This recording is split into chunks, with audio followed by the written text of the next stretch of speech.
आदाब नाजरीन, खबरनामे में आपका इस्तकबाल है। मैं हूं आपके साथ रेशमा। आइए नजर डालते हैं इस वक्त की हेडलाइंस पर। कल शाम अटारी बॉर्डर बंद होने तक 536 पाकिस्तानी शहरियों की उनके मुल्क को वापसी। पहलगाम मुतासरीन के साथ इजहारी यकजहती के लिए पूरी दुनिया हुई मुत्तहद। सिक्किम, अमरीका और जर्मनी तक कैंडल निकाला गया candle march. Jammu Kashmir assembly का खुसूसी इजलास आज। पहलगाम दहशतगर्दाना हमले पर होगी बहस। NIA की तहकीकात में भी आई तेजी।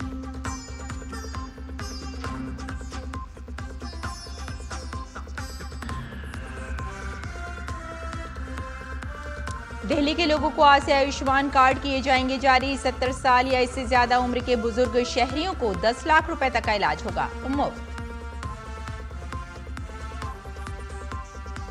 संभल की मुतनाज़ा जामा मस्जिद हर मंदिर केस की आज हाई कोर्ट और जिला अदालत करेगी समाअत, जबकि कलकत्ता हाई कोर्ट बंगाल के 32,000 असातिज़ा की अपील पर करेगी गौर। अमेरिका के साथ टैरिफ और तिजारती जंग के दरमियान कनाडा के शहरी आज नई हुकूमत का करेंगे इंतखाब। कंजर्वेटिव लीडर पियरे पोलिवियरे के साथ करने का है मुकाबला।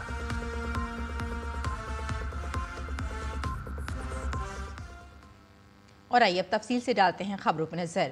पहलगाम दहशतगर्दाना हमले के बाद पाकिस्तानी शहरियों के लिए वीजा खदमात फौरी तौर पर मुअत्तल किए जाने के बाद कल शाम अटारी वाघा बॉर्डर बंद होने तक 536 पाकिस्तानी शहरी अपने मुल्क वापस लौट चुके हैं, जबकि 836 हिंदुस्तानी शहरी वतन वापस आ चुके हैं। ताहम तवील मुद्दती वीजा रखने वाले हिंदू पाकिस्तानी शहरी भारत में रह सकते हैं और उनके वीजों पर कोई असर नहीं पड़ेगा।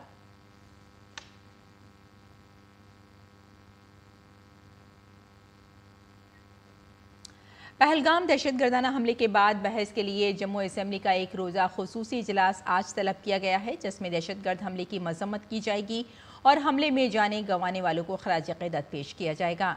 इसके बाद वाक़या और मुताल्लिक़ा उमूर पर बहस की जाएगी और फिर असेंबली में हमले की मजम्मत की तजवीज़ पेश की जाएगी।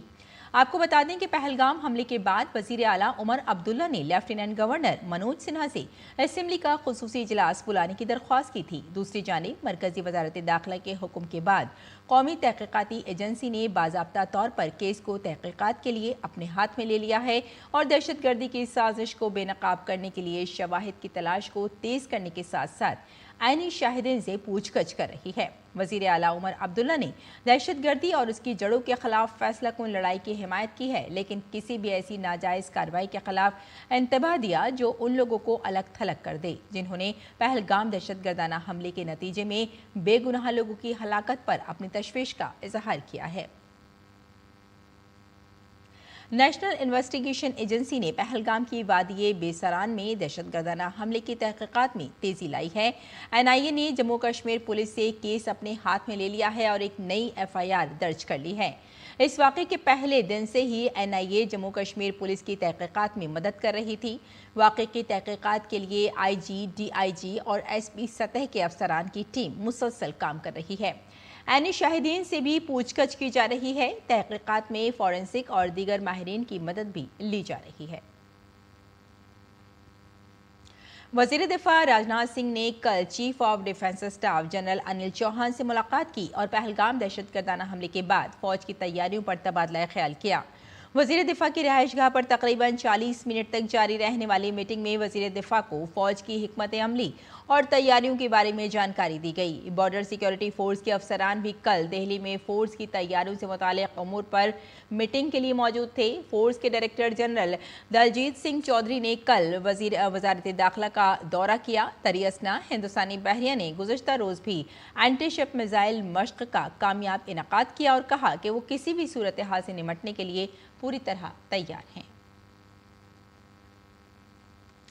पहलगाम में दहशतगर्दाना हमले के बाद जम्मू कश्मीर में दहशतगर्दों के खिलाफ कार्रवाई तेज हो गई है। दहशतगर्द नेटवर्क के खिलाफ क्रैकडाउन जारी रखते हुए हुक्काम ने इतवार को बांदीपुरा, पुलवामा, कुपवाड़ा और शोपियां जिला में सरगर्म 4 दहशतगर्दों के मकानात को मिस्मार कर दिया। बांदीपुरा का जमील अहमद शेरगोजी 2016 से लश्कर तैयबा का सरगर्म दहशतगर्द था, जिसका 2 मंजिला मकान उसके घर की तलाशी के दौरान धमाके से जमींबोस हो गया। और साथ में ग्राउंड जीरो से हमारे नामानिगार अश्वनी मिश्रा ने इसकी मजीद तफसीलात बताई। आइए देखते हैं। ये बांडीपुरा में मकान है जमील अहमद शेरगोजी का। 2016 से लश्कर तैयबा में सक्रिय आतंकवादी के रूप में इस मकान को पूरी तरीके से ये मकान ज़मींदोज हो गया है। घाटी में आज 4 जगहों पर इस तरीके से कार्रवाई की गई है। आमिर नज़ीर वानी त्राल पुलवामा का घर ध्वस्त हो चुका है। अदनान शाफी जैनापुरा शोपिया उसका घर ध्वस्त हो चुका है। फारूक अहमद कुपवाड़ा का सक्रिय आतंकवादी था, उसका घर ध्वस्त हो चुका है। और ये मकान जो आप देख रहे हैं जमील अहमद शेरगोजी का मकान है, पूरी तरीके से ये ध्वस्त हो गया है। घाटी में आतंकवाद की कमर तोड़ने के लिए सरकार पूरी तरीके से प्रतिबद्ध है और उन सभी ऐसे तत्वों की पहचान की गई है। तकरीबन 14 से अधिक सक्रिय आतंकवादियों के सूची जारी की गई है और ये माना जा रहा है कि उन पर इस तरीके की कार्रवाई होगी। 150 से ज़्यादा अनेक सक्रिय लोगों को जो कि अलग अलग तरीके से आतंकवाद में शामिल होते हैं या किसी तरीके से उनको लॉजिस्टिक्स मुहैया कराते हैं, उनसे भी पूछताछ की गई है, उनको भी हिरासत में रखा गया है। तो आप देख सकते हैं कि किस तरीके से पूरी की पूरी कार्रवाई समूची घाटी में चल रही है। पहलगाम हिंसा के बाद NIA ने इसकी जाँच पूरी तरीके से अपने हाथ में ले ली है। NIA की टीम पूरे घटनाक्रम पर सभी कड़ियों को जोड़कर ये सुनिश्चित करने में लगी हुई है कि किस तरीके से आतंकवादियों ने इस जघन्यतम बर्बर घटना को अंजाम दिया था। हिंसा में शामिल हर एक उस व्यक्ति की तलाश की जा रही है और उसको कटघरे में खड़ा किया जाएगा जिसने किसी भी तरीके से इस हिंसा को अंजाम देने में अपनी भूमिका निभाई है। माना यह जा रहा है कि स्थानीय स्तर पर 14 से 15 सक्रिय आतंकवादियों ने पहलगाम हिंसा में शामिल होकर किसी न किसी तरीके से उनको मदद मुहैया कराई थी। कुछ की सक्रिय भागीदारी थी, कुछ उसमें शामिल भी थे। तो आप देख सकते हैं कि किस तरीके से चौतरफा कार्रवाई आतंकवाद के खिलाफ घाटी में लगातार जारी है। कैमरा पर्सन पीयूष वर्मा के साथ अश्विनी कुमार मिश्र, DD न्यूज़, बांडीपुरा। पहलगाम दहशतगर्दाना हमले से फनकार भी नाराज ही दिखाई दे रहे हैं।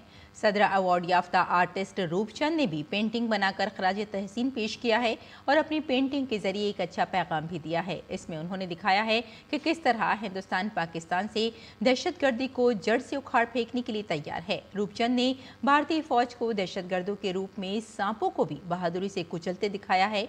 रूपचंद की पेंटिंग में और क्या खास है, इस पर आर्टिस्ट रूपचंद से हमारे नामानिगार ग्रीश निशाना ने खुसूसी बातचीत की।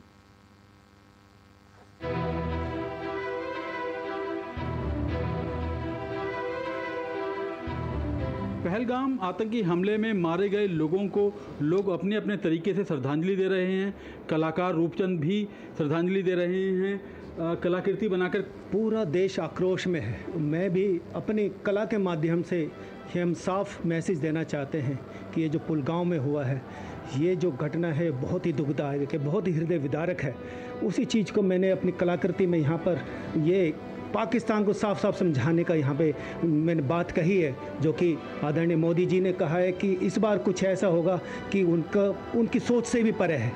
तो यहाँ पे मैंने जिस तरह से ये दिखाना चाहा है कि एक हाथ जो कि हमने पूरे इंडिया को रिप्रेजेंट करा है, ये जो पाकिस्तान को मैंने दिखाया है एक उस पेड़ के रूप में दिखाया है जिसकी जो अंदर ही अंदर ये जो सांप रूपी जो आतंकवाद उसने पाल रखा है, ये बहुत ही ये गलत चीज़ है और अब समय आ गया है उसे जड़ से उखाड़ के फेंकने का। और ये जो सीमा पार करने के ये जो उसके सांप रूपी जो आतंकवादी है, ये अब हम जो है इसका डट के मुकाबला करेंगे और ये जो है उसका ये अंतिम सांसें हैं, ये हम मैं इस कलाकृति के जरिए बताने की कोशिश कर रहा हूँ और साथ साथ श्रद्धांजलि देना चाहता हूँ। जो आपने हाथ बनाया है, किस तरह का ये हाथ है और ये पेड़ जो है पूरी तरह से एक राक्षस दिखाई दे रहा है, क्या है ये राक्षस? जी बिल्कुल, एक राक्षस रूपी ये मैंने पूरे पाकिस्तान को यहाँ पे दिखाया है, उसी को यहाँ पर। और उसका जो जड़ें हैं जो पनप रही हैं यहाँ पर हम देखेंगे तो यहाँ पर उसका जो सांप रूपी उसके जड़ों में ही आतंकवाद पनप रहा है। जो वो बार बार कह रहा है कि नहीं हमारे पास हम ऐसा नहीं करें, लेकिन ये साफ साफ दिख रहा है, सब कुछ सबको मालूम है। और ये जो अब हाथ है ये हमारा हिंदुस्तान का हाथ है। हम ये साफ मैसेज देना चाहते हैं कि हम जो है ये बिल्कुल आतंकवाद के ख़िलाफ़ हैं। हम बिल्कुल ऐसी जो आतंकी जो गतिविधियों के बिल्कुल ख़िलाफ़ हैं, वो पूरा जड़ से उखाड़ के फेंकने का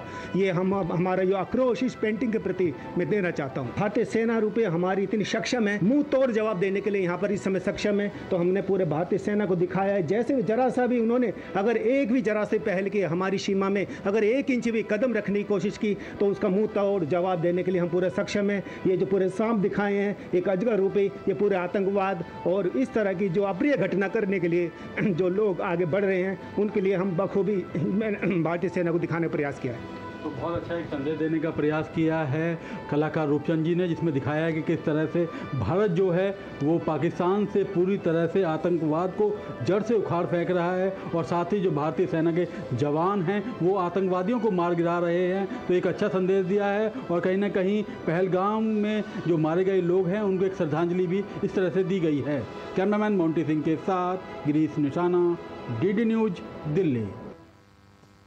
असम के वजीर आला हेमंत बिस्वा शर्मा ने ऐलान किया कि रियासती हुकूमत जल्द ही ऐसे लोगों की शिनाख्त करेगी जिनके पास आधार कार्ड हैं, लेकिन उन्होंने नेशनल रजिस्टर ऑफ सिटीजन के लिए दरख्वास्त नहीं दी है। उन्होंने कहा कि हुकूमत गुज़िश्ता चंद सालों में रियासत में दाखिल होने वाले गैर कानूनी तारकीन वतन को मुल्क बदर करने के लिए एक एक्शन प्लान भी तैयार कर रही है। वज़ीर आला ने कहा कि चूंकि बहुत से लोग जिन्होंने NRC के लिए दरख्वास्त नहीं दी है वो आधार कार्ड इस्तेमाल कर रहे हैं, उनके खिलाफ कार्रवाई की जाएगी। ऐसे अफराद को नए आधार कार्ड का इजरा पहले ही रोक दिया गया है। उन्होंने सख्त पैगाम देते हुए कहा कि पाकिस्तान और बांग्लादेश के हक में तबसरा करने वालों को बख्शा नहीं जाएगा। आसाम के वज़ीर आला हेमंत बिस्वा शर्मा ने बताया कि आसाम में उनके पास सिर्फ एक पाकिस्तानी शहरी रहती हैं जो तिनसुकिया ज़िले में रहती हैं। इसकी शादी एक मुकामी ख़ानदान में हुई है, लेकिन वो असल में पाकिस्तान से है। हमने भारतीय हुकूमत से वजाहत तलब की है कि आया उसे पाकिस्तान वापस भेजा जाए या नहीं। उन्होंने वजाहत की कि इसके अलावा आसाम में कोई और पाकिस्तानी शहरी नहीं है। We have only one Pakistani citizen in Tinsukia district. She has married to a local family, but she is originally from Pakistan. She has applied for long-term visa. We have requested Government of India to clarify whether she should be sent back or not. That is the only one case. Otherwise, we don't have any Pakistani citizen in Assam. Gujarat में अहमदाबाद और सूरत के बाद इतवार को भी दूसरे शहरों में बांग्लादेश से गैर कानूनी दरअंदाजी करने वालों को पकड़ने का अमल जारी रहा। वडोदरा शहर के मशरक़ी हिस्से के एकता नगर इलाके में पुलिस की 10 टीमों ने सर्च ऑपरेशन किया और 300 मुश्तबा अफराद को हिरासत में लिया। वलसाड़ जिले पुलिस ने 300 से ज़ायद मुश्तबा बांग्लादेशी शहरियों को गिरफ्तार किया है। गुजरात के वज़ीर दाखिला हर्ष संघवी ने गुजरात में मुकीम गैर कानूनी तारकीन वतन को हथियार डालने को कहा है और गैर कानूनी तारकीन वतन को पनाह देने वालों के खिलाफ कानूनी कार्रवाई का इंतबाह दिया है।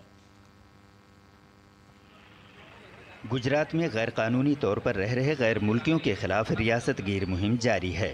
ये कार्रवाई गुजरात के मुख्तलिफ शहरों में की जा रही है। गुज़िश्ता 24 घंटे में वलसाड़ ज़िला पुलिस ने 300 से ज़ायद मुश्तबह बांग्लादेशी शहरियों को गिरफ्तार किया है। गिरफ्तार मुलजिमान के कागजात की तस्दीक का अमल जारी है।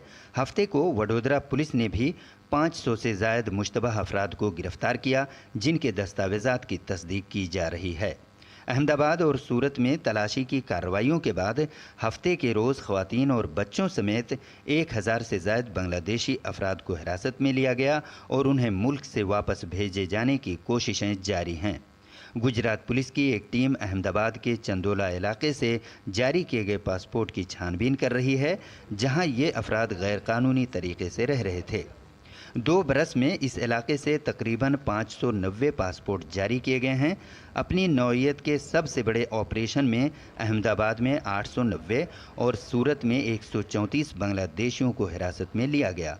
गुजरात के वज़ीर ममलिकत बराए दाखिला हर्ष संघवी ने गुजरात में मुकीम इन अफराद से खुदसुपुर्दगी करने को कहा और इन्हें पनाह देने वालों के खिलाफ कानूनी कार्रवाई के लिए खबरदार किया।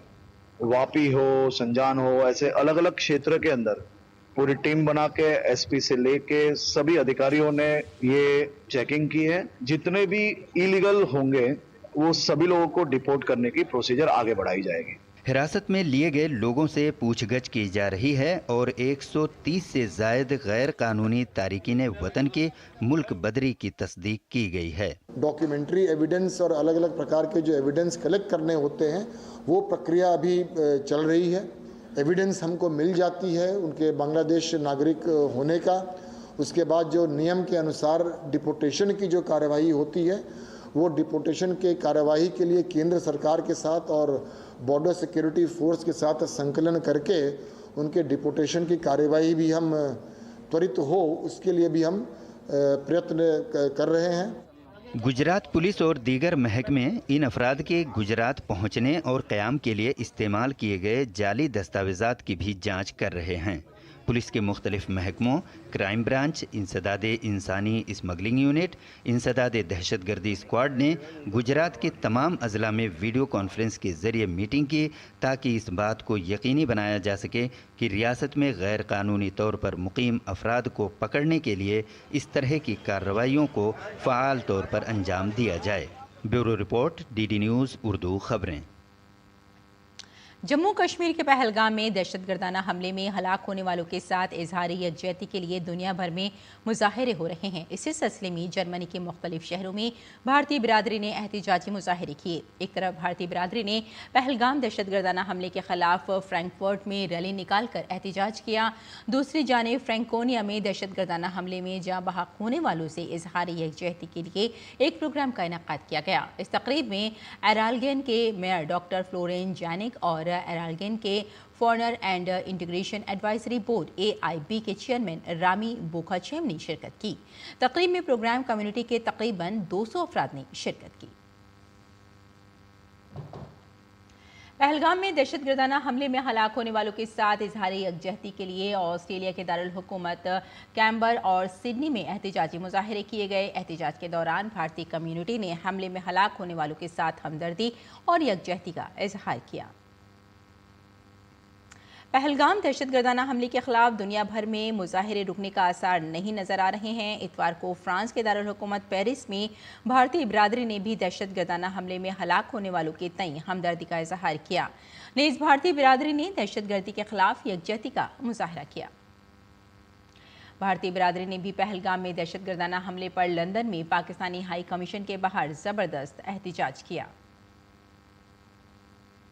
IT प्रोफेशनल्स और तलबा ने पहलगाम दहशतगर्दाना हमले के खिलाफ फिनलैंड के सेंटर स्क्वायर पर पुरअमन एहतिजाज किया। मुजाहिरीन ने हाथों में बैनर और पम्फलेट्स उठाए हुए दहशतगर्दाना हमले के खिलाफ आवाज़ बुलंद की और हमले में जाँ बहक होने वालों को खराज अक़ीदत पेश किया। उन्होंने आलमी बिरादरी से अपील की कि वो इस मज़मूम वाक़े का नोटिस लें और आलमी सतह पर दहशतगर्दी के खिलाफ सख्त कार्रवाई करें। मुजाहिरे के दौरान तमाम शुरका ने जाँ बहक अफराद से इजहार ताज़ियत के लिए 2 मिनट की खामोशी इख्तियार की।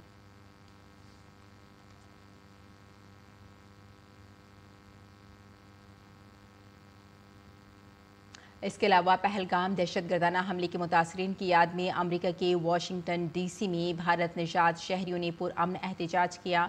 मुजाहिरीन ने पहलगाम दहशतगर्दाना हमले की मजम्मत की। इस दौरान भारतीय बिरादरी के एक तालिबे इल्म ने पहलगाम दहशतगर्दाना हमले को अफसोसनाक करार देते हुए मुजरिमों को सख्त सजा देने का मुतालबा किया। भारत अपनी फौजी सलाहियतों में मुसलसल इजाफा कर रहा है। इसी सिलसिले में आज पाक बहरिया के लिए एक अहम दिफाई मुआहदे पर दस्तखत होंगे, जिसमें 26 राफेल M लड़ाका तैयारे खरीदे जाएंगे। ये मुआहदा भारत और फ्रांस के दरमियान होगा। ये मुआहदा तकरीबन 63,000 करोड़ रुपए का है। इस मुआहदे से भारतीय बहरिया की ताकत में खातिर ख्वाह इजाफा होगा।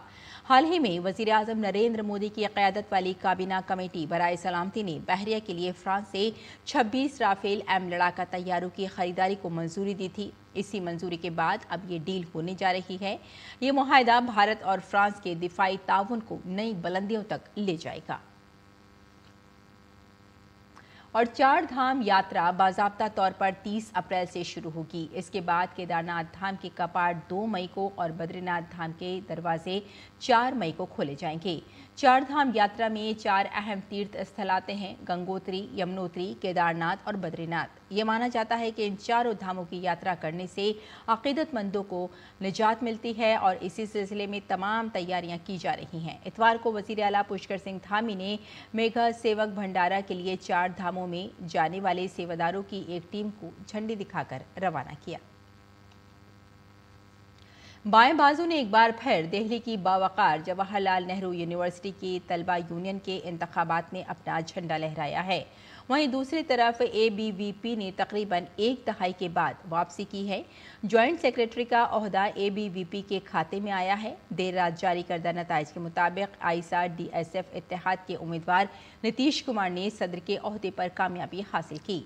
ABVP उम्मीदवार शिखा स्वराज ने नीतीश कुमार के खिलाफ काफ़ी देर तक बढ़तरी बरकरार रखी। बाएं बाजू के उम्मीदवार 3 अहम ओहदों पर कामयाब हुए हैं। इसमें सदर, नायब सदर और जनरल सेक्रेटरी के ओहदे शामिल हैं। इस इलेक्शन में बाएं बाजू से वाबस्ता तलबा तंजीमों का इत्तेहाद बड़ी हद तक अलग थलग दिखाई दिया। प्रधानमंत्री जन आरोग्य योजना के तहत आज से दिल्ली में 70 साल या इससे ज़्यादा उम्र के बुजुर्ग शहरियों को आयुष्मान व वंदना कार्ड जारी किए जाएंगे। इससे बुजुर्ग शहरी 10 लाख रुपए तक मुफ्त इलाज के सहूलत हासिल कर सकेंगे।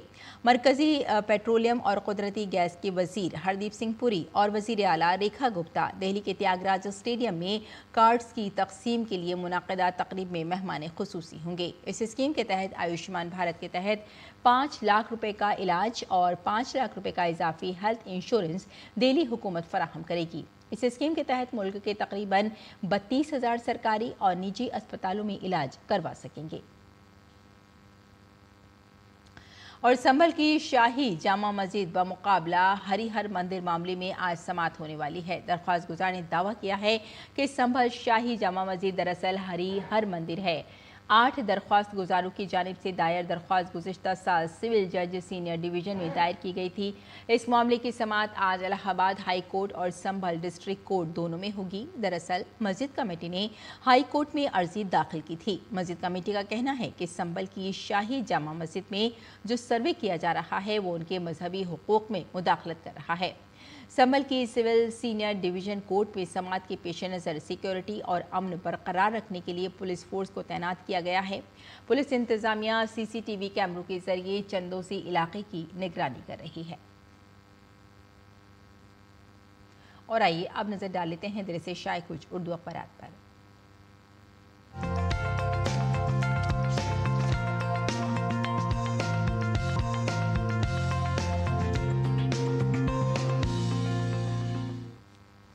तो नाज़रीन, अखबारात के जायजे में आइए सबसे पहले बात उन खबरों की जिन्हें ज़्यादातर अखबारात ने अपनी शह सुर्खियों में जगह दी है। बहरिया कहीं भी किसी भी वक्त मुल्क की हिफाजत के लिए तैयार है।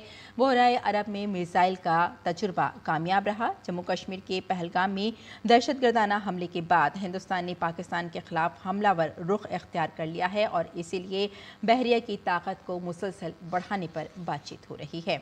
और अब देख लेते हैं नाज़रीन अगली सुर्खी। कल वज़ीर-ए-आज़म नरेंद्र मोदी ने मन की बात से खिताब किया और कहा कि पहलगाम हमले के मुतासरीन को हर हाल में इंसाफ मिलेगा। दहशतगर्दों और उनके सरपरस्तों की साजिशें हिंदुस्तान को कामयाबी की राह से नहीं हटा सकती। और वज़ीर-ए-आज़म ने मन की बात प्रोग्राम में दहशतगर्दों का ये संगीन मामला उठाकर आवाम से ये कहा है कि मुल्क का इत्तेहाद हमारी सबसे बड़ी ताकत है। और आइए अब देख लेते हैं अगली सुर्खी। पहलगाम हमले के बाद जयशंकर और डोभाल ब्रिक्स इजलास में शिरकत नहीं करेंगे। जी हां, पहलगाम में दहशतगर्दाना हमले के बाद हिंदुस्तान और पाकिस्तान के दरमियान कशीदगी की वजह से हिंदुस्तानी वज़ीर ख़ारजा एस जयशंकर और कौमी सलामती के मुशीर अजीत डोभाल ने ब्राज़ील में 30 अप्रैल को होने वाले ब्रिक्स वज़राए ख़ारजा और कौमी सलामती के मुशीरों के इजलास में शिरकत न करने का फैसला किया है। और अब देख लेते हैं अगली सुर्खी।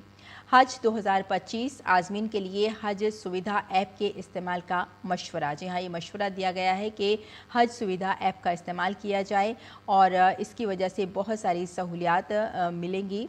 और साथ में आपको यहाँ ये भी बता दें कि जो भी वहाँ सहूलियात हैं और जो भी परेशानियाँ हैं वो इस सुविधा ऐप के ज़रिए आपको मिल सकती हैं और आपको इससे काफ़ी हद तक हज करने में आसानी होगी।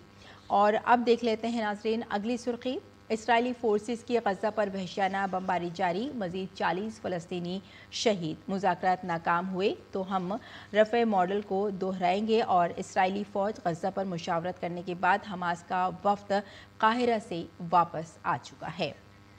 और तो नाज़रीन, ये था अखबारात का मुख्तसर जायज़ा और आइए अब लौटते हैं बुलेटिन की जानिब। कुछ और खबरें देख लेते हैं। कनाडा में आज आम इंतखाबात के लिए वोट डाले जाएंगे। मुल्क भर के वोटर हाउस ऑफ कॉमन्स के तमाम 343 अरकान का इंतखाब करेंगे। अमरीकी सदर डोनाल्ड ट्रंप की टैरिफ वॉर के दरमियान इस इंतखाब को बहुत अहम करार दिया जा रहा है। इसके साथ साथ कनाडा में बढ़ती हुई महंगाई भी इंतखाबात में एक बड़ा मसला है।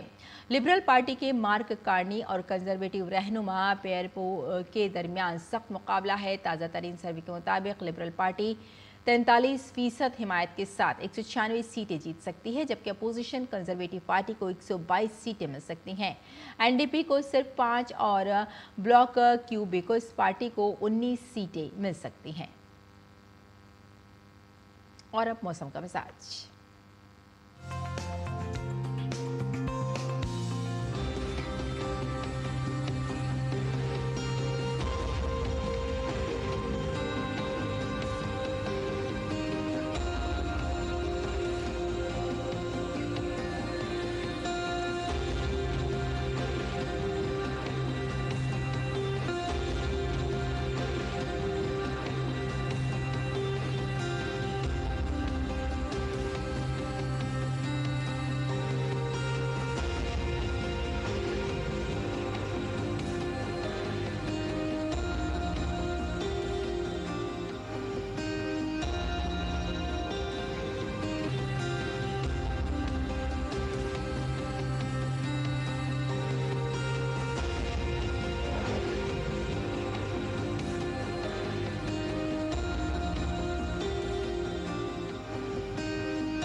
तो नाज़रीन, खबरनामे में फ़िलहाल इतना ही। इजाज़त दें। आदाब।